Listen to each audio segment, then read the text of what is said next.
Hello, अस्सलाम वालेकुम, welcome back to the new vlog. कैसे आप सब? उम्मीद करता हूँ ठीक ठाक खैरियत से होंगे। तो भाई साहब, आज हमारा फर्स्ट न्यू व्लॉग था। तो सबसे पहले आपको भाई सुबह उठा, मुँह हाथ धोकर बैठा हुआ था, ऐसे ही मोबाइल चला रहा था। फिर मैंने लैपटॉप ऑन करा।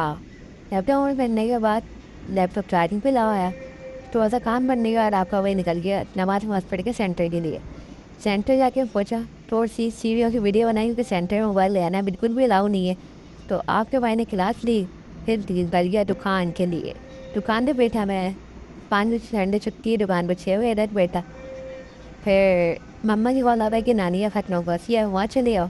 मम्मा भी वहाँ पहुँच गई थी, मैं खत्म होगा सिया पड़ी। फिर आपका घर पे गया, फ्रेश फ्रेश हुआ। तो बाबा की कढ़ाई दुकान है, थोड़ा सा काम है, दुकान पहुँचा आपको भाई। थोड़ा सा काम वगैरह किया, फिर बाबा ने बोला जाओ चीज़ लेकर आ जाओ। तो चीज़ बाबा लेकर आया, खाई फ्राई।